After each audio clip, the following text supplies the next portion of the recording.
So obviously, Sammy, things are not going the way that we wanted them to.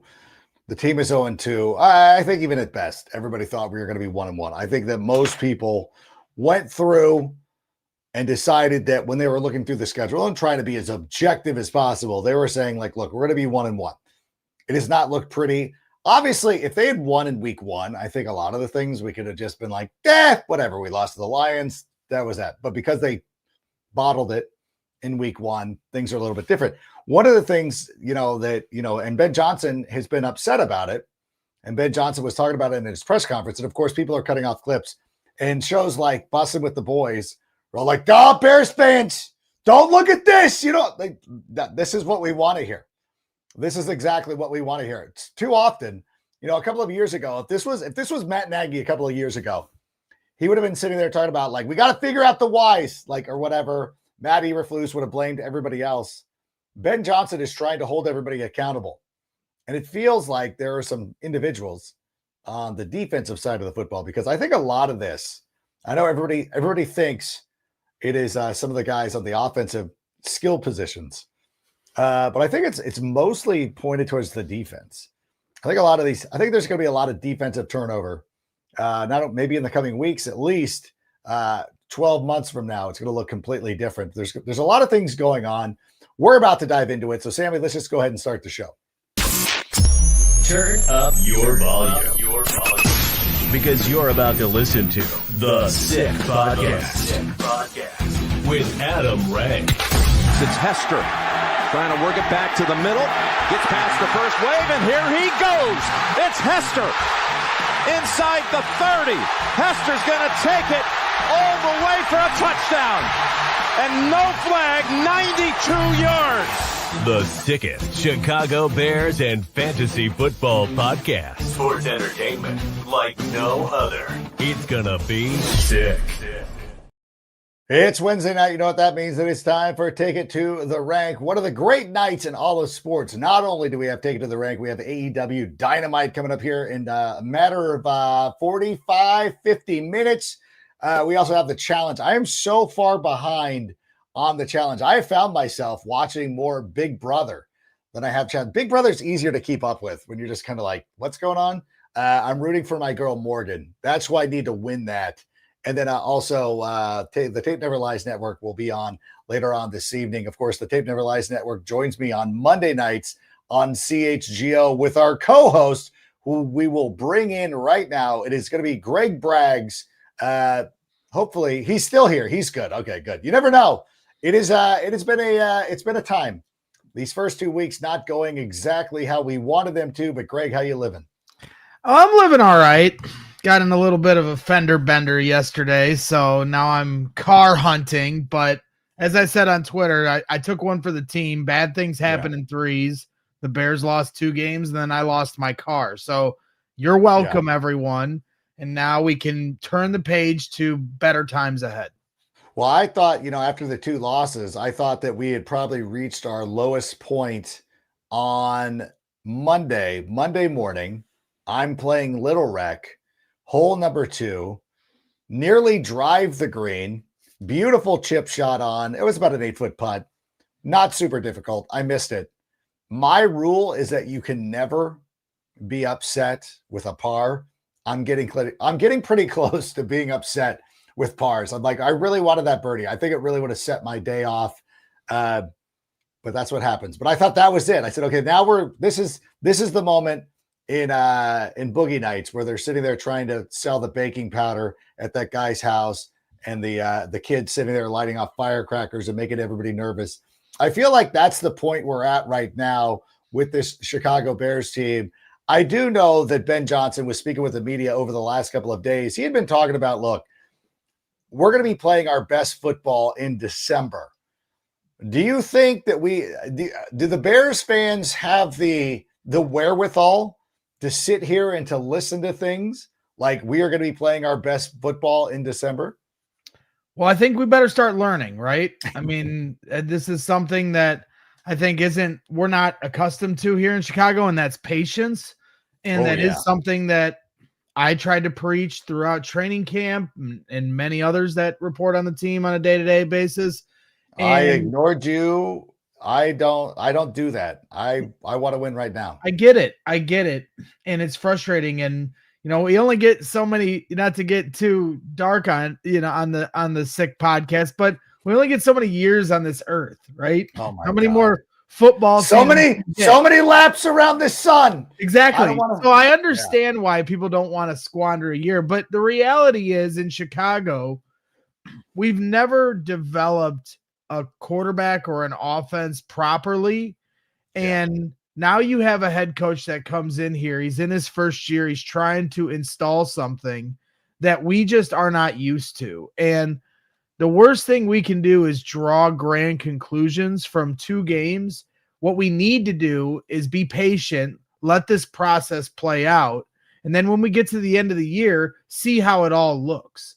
And unfortunately for this team, with the injuries they're sustaining and the tough schedule that we all knew they were going to have going into this year, sometimes, the proper development of a certain player or team or certain side of the ball doesn't always coincide with, trying to win now. And I think the Bears the last few years have kind of run into that problem, and that's caused this team to kind of fall apart at the seams halfway through each year. So at some point we have to do it right, and I, there's no guarantees that it'll all work out in the end, but all I know is how the Bears have been doing it hasn't worked. So how about we try a different approach, and that's actually be patient and not try to burn the whole thing down, 2 weeks into the season. It's okay to be frustrated. I totally understand and get where fans come from, but at the same time, I think we need to have a different mindset approach here for this season, because we were the ones that said we wanted Ben Johnson here. We got him. Right. And now we need to kind of invest in what it's going to take for him to do the best job as the head coach for the Bears. All right, Sammy working hard behind the scenes. We have that sound for us right now. Sammy, go ahead and roll the clip, please.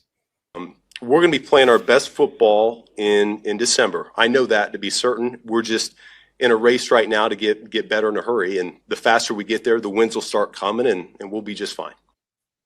It's one of those things that sounds like when my kids are asking for things like, hey, I would like this. I want some new Nikes. I want whatever. You're like, you know what? Christmas is right around the corner. Why don't you put that on your list? Maybe Santa Claus will deliver that to you. Feels that way a little bit with Ben Johnson talking about the future of this team. But I agree with you. I think that, again, I'm not going to panic about things, because I have been taking some time. I've been watching, Tim Jenkins, Chase Daniel put out a nice little video today. I didn't go to the Patreon section of his site, but we look at this overall, and I think that this will be something that we look back on a couple of years from now, or whomever, where we're like, hey, remember when the Lions just absolutely smoked us in week 2 and we thought it was the worst it was ever going to get? But at the same time, it's something that the team battles back from, something that the team goes out and kind of learns how to win. That's one of the things that, the team needs to do right now is just go through this, not going through the motions. And I know a lot of people are concerned about certain players, like, hey, some kid, emailed me like, you told me to draft Colston Loveland. I'm like, I did tell you to draft Colston Loveland. I never told you to start Colston Loveland. That is a completely different thing. People are also worried about the quarterback. That's fun too, because everybody wants to bury the quarterback. But Ben Johnson did have some words about Caleb Williams, and let's take a listen to that. He took a big step from week 1 to week 2. I'm really expecting him to do the same thing week 2 to week 3. But the fact of the matter is, we're not going to go week 1, week 2, week 3, all the way through 17 just like that. We're going to have some hiccups along the way, and I'm aware of that. But his approach to the game right now is what it needs to be. He's coming in, he's doing the work. Eventually, these results will start speaking for themselves. But as long as he puts the work in like he's been doing, we're going to be okay. What do you make of those comments? I feel very encouraged by the words of Ben Johnson. Yeah, 100%. And you could see that from weeks 1 to week 2. And I'm glad he underlined that it's not just going to step up with every game. I mean, they play the Cowboys this weekend. They have statistically one of the worst defenses so far. So you see an opportunity here at home for them to take another step. And I think that's a fair expectation for this week.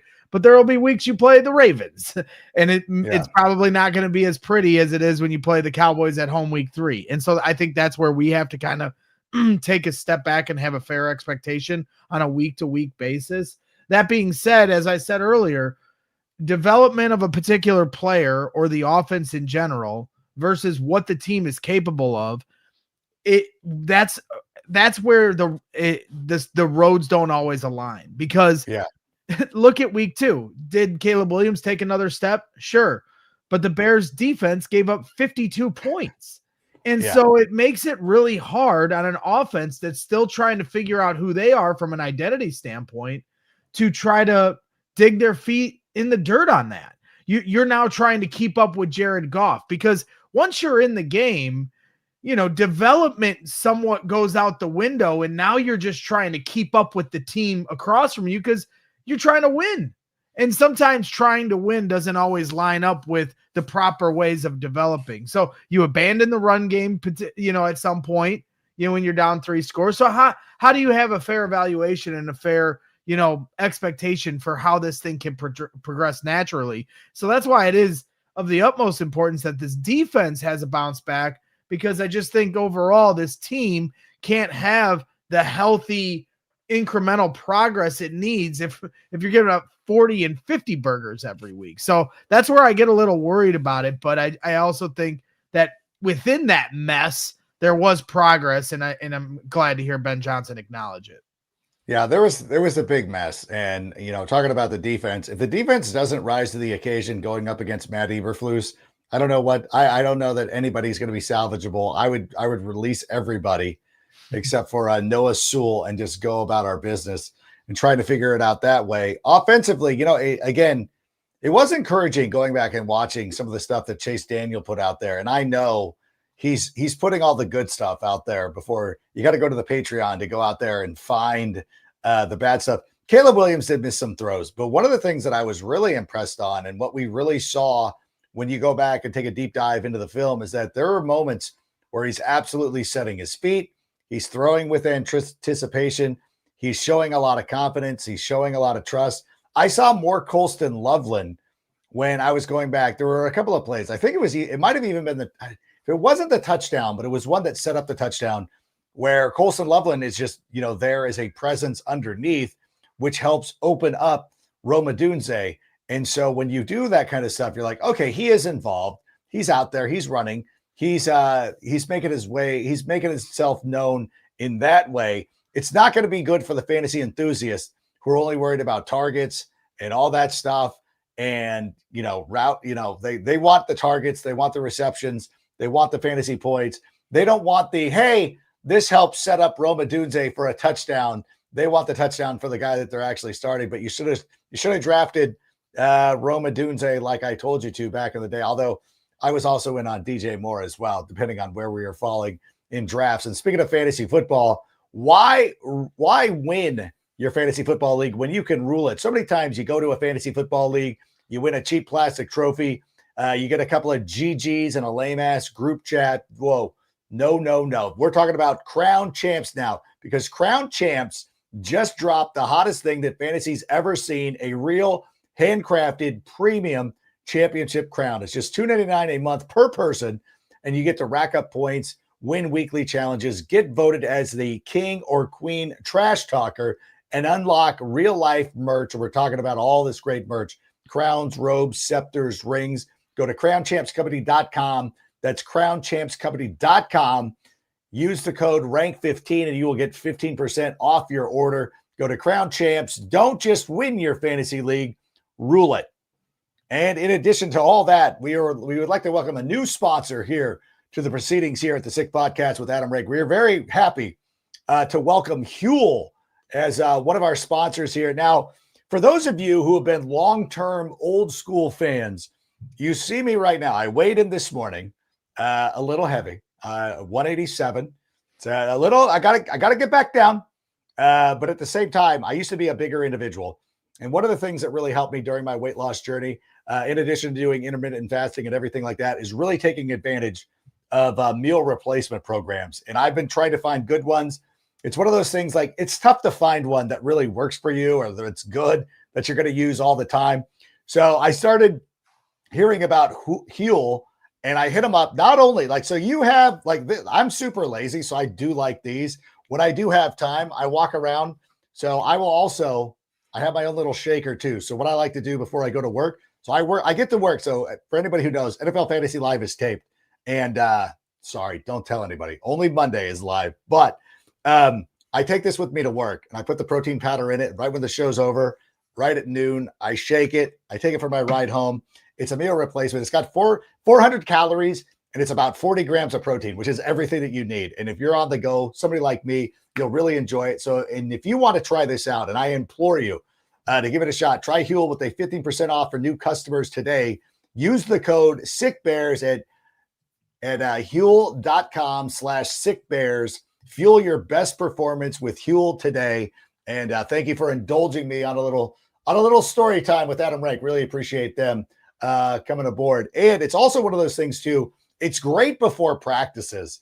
Like if you're on the go, if you play like softball or practice. Speaking of practice, Ben Johnson addressed some of the practice habits of the Chicago Bears recently. Sammy, do we have that up for us? Our practice habits are yet to reflect the championship caliber team. Ooh. Sorry, that was so quick. I forgot. He was very direct and to the point. That was the one that Bussin' with the Boys was like, Bears fans don't want to hear this. What did you make of those comments from Ben Johnson?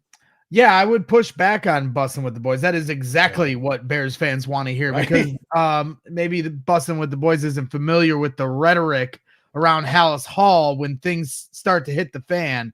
But typically we hear we had a great day of practice. We had a great week of practice, and we're excited about the team coming up. And that's not what Ben's doing. Ben is course correcting a mindset and a philosophy that this team has needed for a while. And that is, no, this isn't good enough, and this isn't up to standard.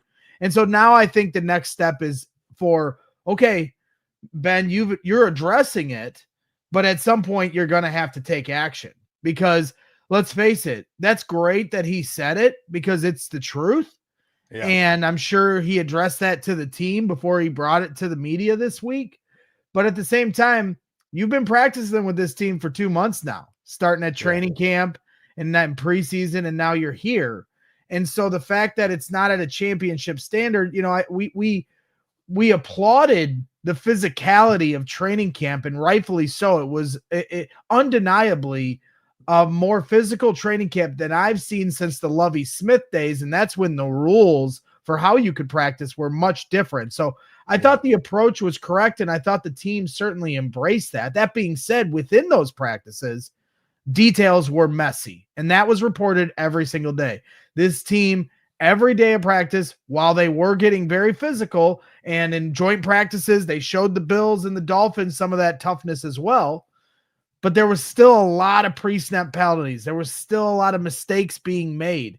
And now those things are starting to spill over into the regular season, because you can be as physical as you want and you can try to make that your identity, but you also have to be disciplined. And if you can't consistently deliver that discipline, then your coach has to find a way to hold you accountable on a different level than just calling you out verbally. So I would be interested to see how Ben Johnson approaches this game on Sunday. These are clear shots across the bow by the head coach saying, this isn't up to standard. You guys aren't doing what you need to do during practice, and it's spilling over into my games.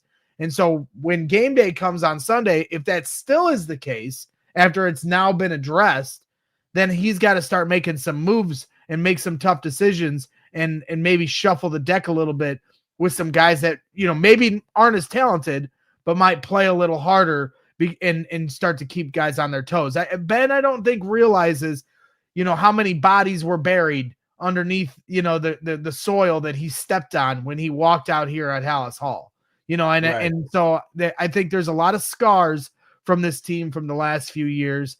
And while there's a lot of very talented veterans on this team and guys that have earned second contracts and things of that nature, I think there has been something that has metastasized here in Chicago that he now has to be the surgeon that removes it. And that isn't an overnight process. And that goes back to the patience we talked about. We have to have patience while Ben Johnson digs up these bodies and cleans this whole thing up. Is it like Poltergeist? You remove the tombstones, but you didn't remove the bodies? Right. Yeah, right. Like Craig T. Nelson, gonna go take that developer by the lapels, be like, listen, you removed the tombstone, but he's gonna do that to Ryan Poles.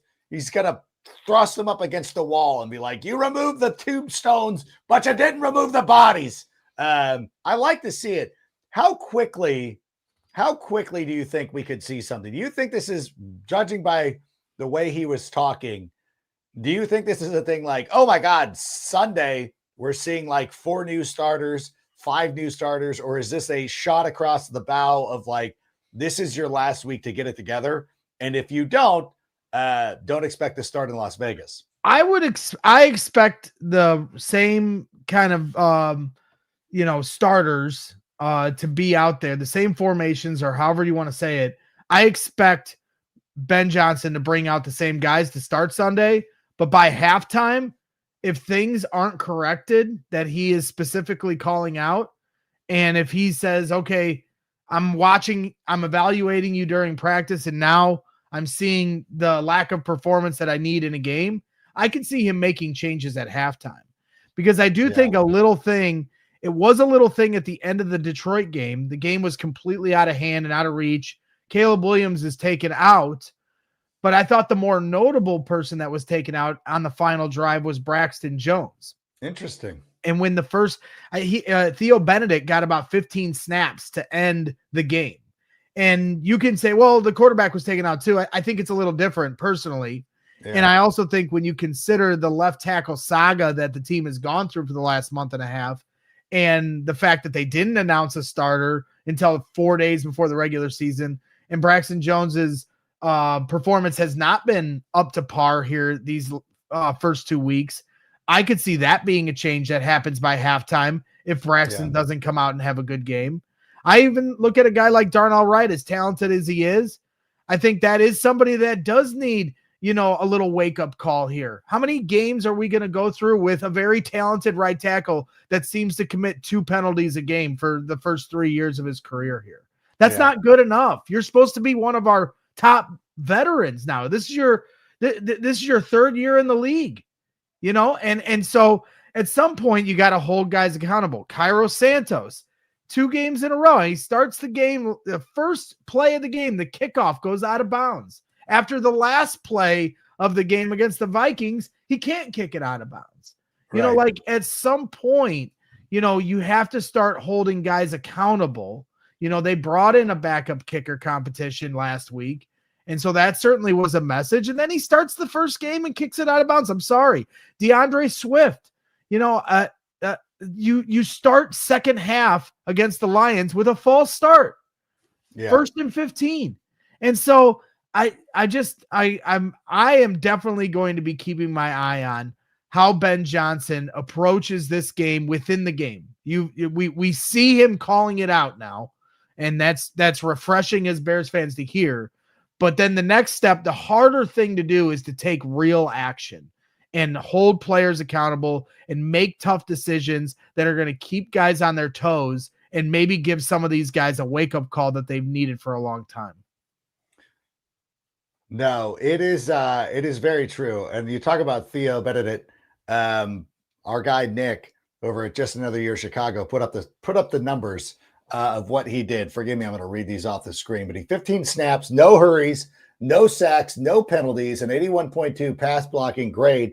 And you're like, it's garbage time. That doesn't actually, it's more difficult in the garbage time situation because the Lions know they're throwing the football and they know they can just pin their ears back. And at that point, they've already run up the score on the Bears. All those guys playing defensively during that game just want to go out there and get sacks. That's the only thing that they care about. They're like eight-year-olds playing AYSO who just want to score goals. At that point, that team's just going out there trying to get sacks, and he was able to hold his own. And it is one of those things that I think that will that they will continue to monitor. I was just looking at the comments right here. James Dean talked about this at 6:24, 7:24 Eastern. They need to be comfortable being uncomfortable. This is one of the things that Ben Johnson talked about coming into this season, like stuff like that. You got to be uncomfortable being uncomfortable.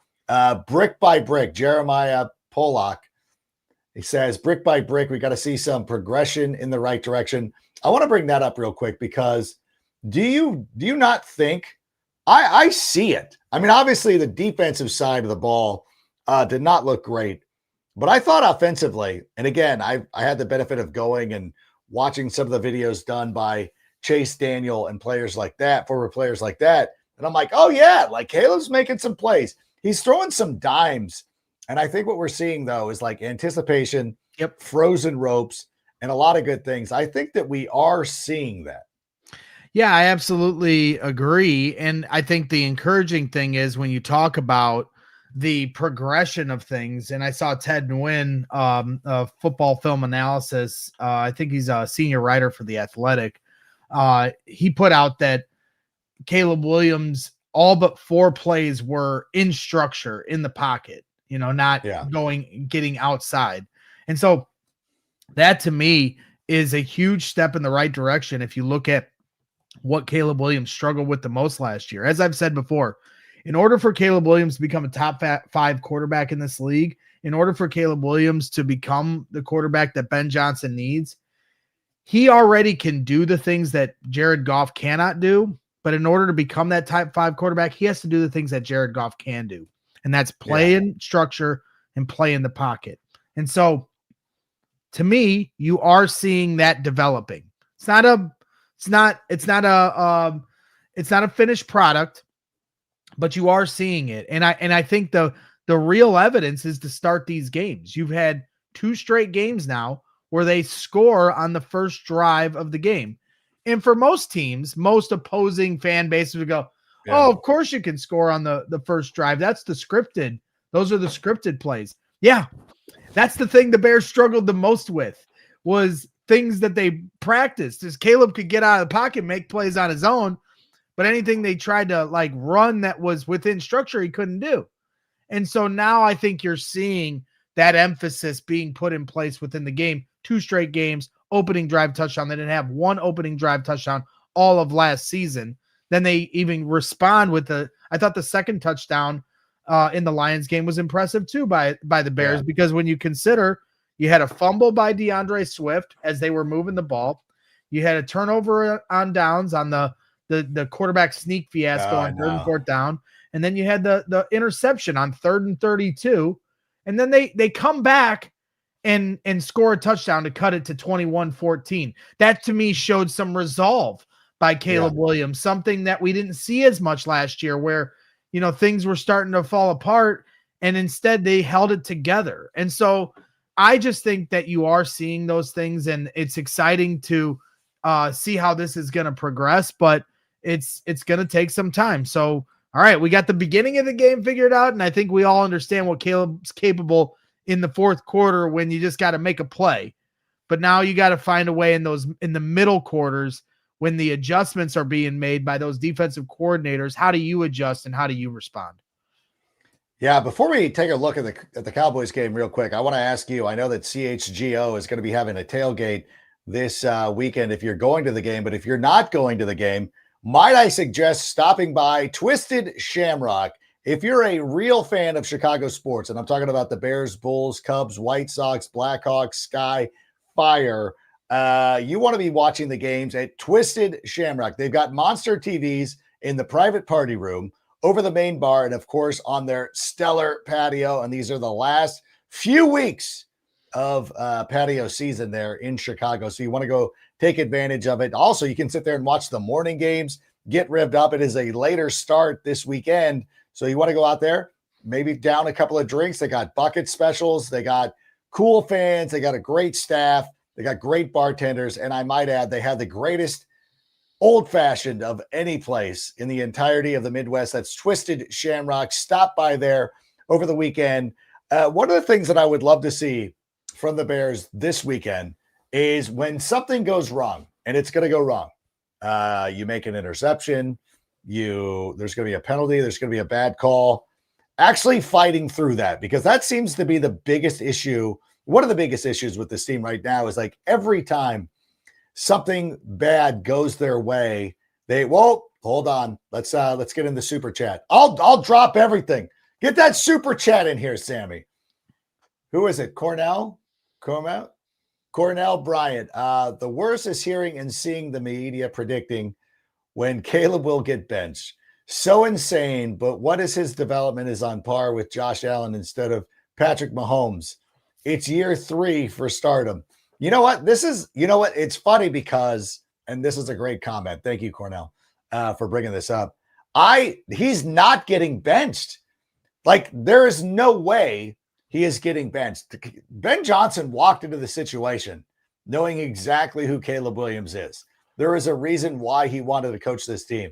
I know that we've had people tell me, like, oh, ask any GM. Nobody would take. I'm like, I don't think that's the case at all. Caleb Williams is still a highly well-regarded player. It's the media that is out to bench him. And when you talk about like his accuracies sucks, it's like, you know what? That's what they said about Josh Allen. I've always thought that he was more Josh Allen than Patrick Mahomes. So I'm great with what we've been seeing out of Caleb Williams so far. How do you feel about that? Yeah, I think it's silly to suggest after a game where they give up 52 points and Caleb Williams comes out and shows, development, taking the step, and the coach is acknowledging that. The coach has shown that he'll say if things aren't the way they need to be. And they took a step from week 1 to week 2. And, I think Caleb Williams will be held accountable just like anybody else. But as he's taking a step in his development, defense is giving up 52 points. The fact that there's people out there still saying, talking about the quarterback narrative, I think you're not really paying attention to what's going on within the game. That being said, every game is its own puzzle. Now you come back home. Week 1, you're at home. So you have cadence. You're under center. You have cadence. And there was a lot of pre-snap penalties that caused that, which is causing frustration from your head coach. Week 2 was a silent count where you have Joe Tooney slapping the center's back, and that's how they're snapping the ball. Now you come back home. I think the challenge isn't about the playbook really necessarily, that it seems like Ben Johnson and Caleb Williams are starting to find their rhythm and figure out what they're good at and what they're not.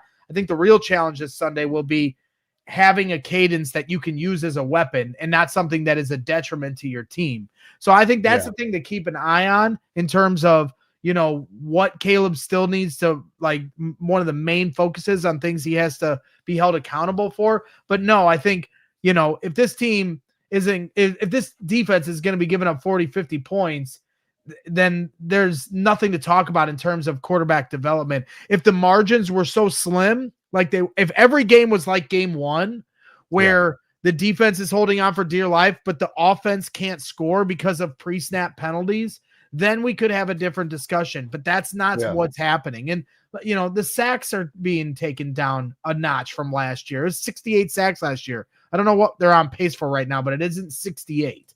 And, I don't think they've had a delay of game yet. Yes, they've had to burn a few timeouts. So now we got to get the false starts cleaned up. As I mentioned earlier, DeAndre Swift having a false start to start the second half, I don't think was on Caleb Williams. Ultimately, we don't know unless we're in that room. But I just think people need to be fair. It's okay to hold Caleb Williams accountable. He's not a perfect quarterback. But I also think let's call it straight.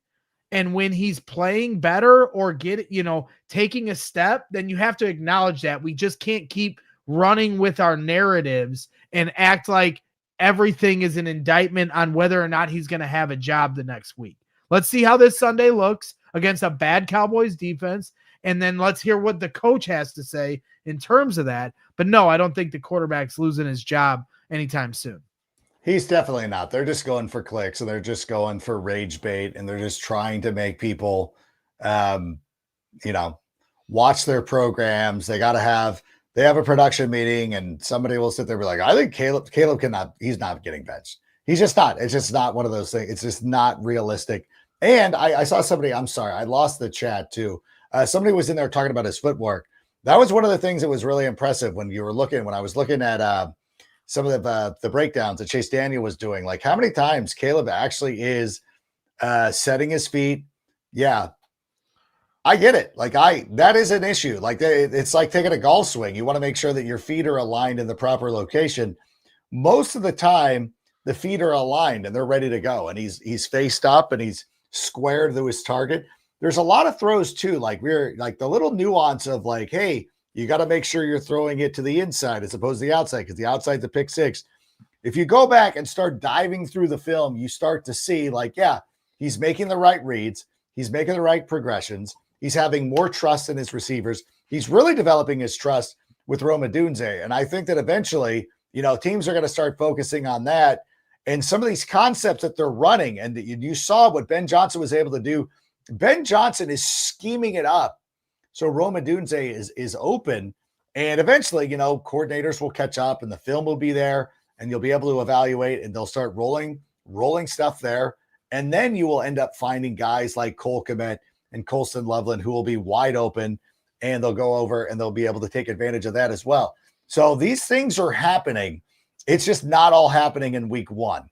Against the Dallas Cowboys, there should be more opportunity because somebody else mentioned this too. Like you're playing against two teams, like you're going against Brian Flores, who is one of the best defensive coordinators in the NFL, against a team that won. Like we were talking about the two best teams, I guess the Eagles. Okay. Two of the top three teams in the NFC, at least in terms of wins, the two top teams last season. And they're going in there and they were, going up against familiar foes, that kind of stuff. Let's see what happens at Dallas. If they cannot take advantage of Matt Eberflus, and Ben was asked about this, like, hey, like Matt Eberflus knows a lot about about the Bears. And I'm like, yeah, the defenders know about Matt Eberflus. That's another thing too. Like, I swear to God, if we get into 3rd and 23s this week, and I sure hope that we don't, I should feel confident because I was never comfortable. Whenever the Bears had a 3rd and 23, I'm like, we're not going to stop this. I want the Cowboys to feel that same thing. Yeah. Let's hope. I mean, I'm feeling for this defense.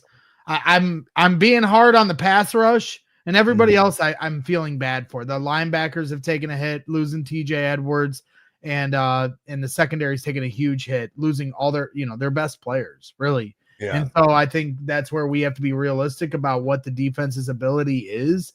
You're talking about a Cowboys team that dropped 40 on them, but certainly this is why Dennis Allen gets paid the big bucks. And we need him desperately to come up with a game plan that's going to help this defense that's hurting right now. And I don't think any of us are going to expect it to be perfect, but at the same time, it's got to be better than what it's been. It's certainly better than here last Sunday for 52 points. Maybe you got to dial up a few more blitzes. Maybe you got to get more creative, and you certainly got to really, give everyone on that defensive line a kick in the rear. Because it's time for them to get going, and Grady Jarrett's another guy that's got a knee issue right now. Okay, man. Well, then maybe he didn't practice today. So to me, maybe he needs to sit down for a week. Shamar Turner, you ready to go yet? Because I know he was injured throughout the summer, but it's somebody the Bears drafted in the 2nd round, a defensive tackle out of Texas A&M. Well, we need you right now, man. So come on in and try to make an impact. Gervon Dexter, didn't have a great game against Detroit.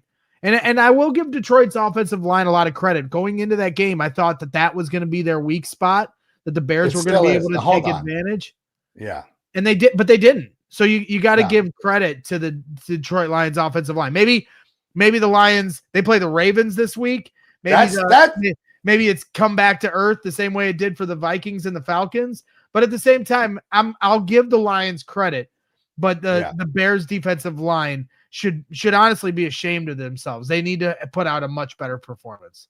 100%. And this is the thing. I know Don Burr is running through the comments right now being like, you said losing coordinator. I did. And you know what? Don Burr conveniently forgot that week one actually happened. We watched week one. That was you going up against a team that was ready to go. The Bears are obviously a little bit behind the curve. Now you're going up against the Baltimore Ravens.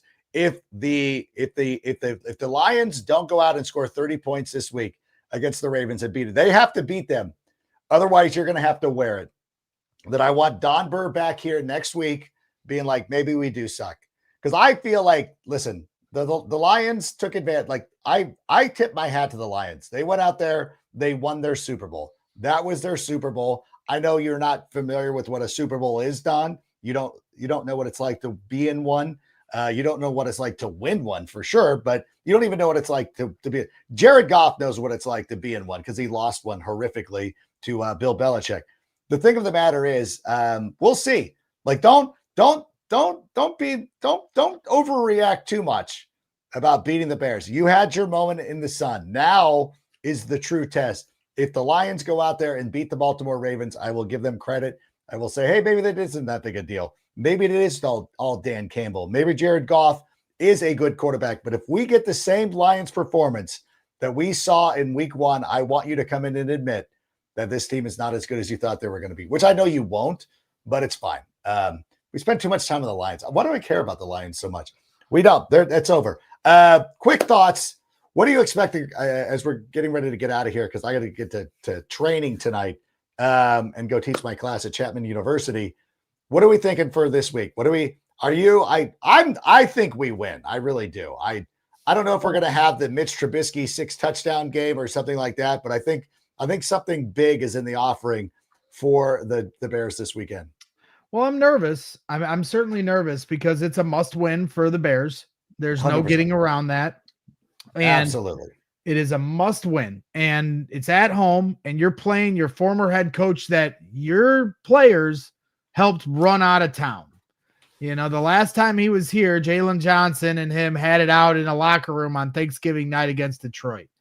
Yeah. And so I can remember, you know, it's different with a player, but Robbie Gould kicking 5 field goals against the Bears and beating the Bears, 15-12, whatever the final score was. And Robbie being carried off the field. Bears fans have been through enough here these first 2 weeks. Do not let this happen, Chicago. You guys, the Bears need to step up in this game, and Matt Eberflus is going to be coming for this offense and Caleb Williams. And for all the wringing of our hands throughout the Matt Eberflus era where he would not attack enough for our liking, a lot of playing back on 3rd down, not enough aggressiveness. I promise you, he's going to be dialing up the blitz against Caleb Williams. So I think that Ben Johnson needs to be fully aware of that and prepared for that. And this team needs to have the adjustments ready so that they can find a way to put points on the board and win this football game, because we've already gotten kicked in the mouth here these first 2 weeks against divisional opponents. That's bad enough. And now you got Matt Eberflus coming in here with a vendetta.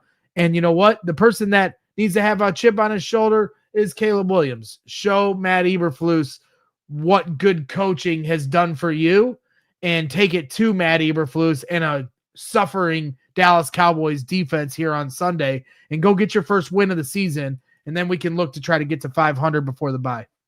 No, I love it, Greg. Hey, thank you so much for being here. And thanks to everybody here in the comments. Even you, Don Burr, you're fun. We'll see what happens. I love that Don's already like, we didn't try hard again. You didn't try hard against the Green Bay Packers, which tells you everything you need to know about the Detroit Lions. But Greg will be on CHGO for the rest of the week. They got a lot of great content coming out. Of course, we will be back over the weekend to preview the Dallas Cowboys game a little bit more in depth. Guest to be determined, but we will have somebody joining us here over the weekend that'll probably drop Friday night, Saturday morning. So until that time, thank you so much. For Greg, I'm Adam. Bear down, and Sammy, go ahead and play us out. And that's a wrap. Hope you don't miss us too much until next time.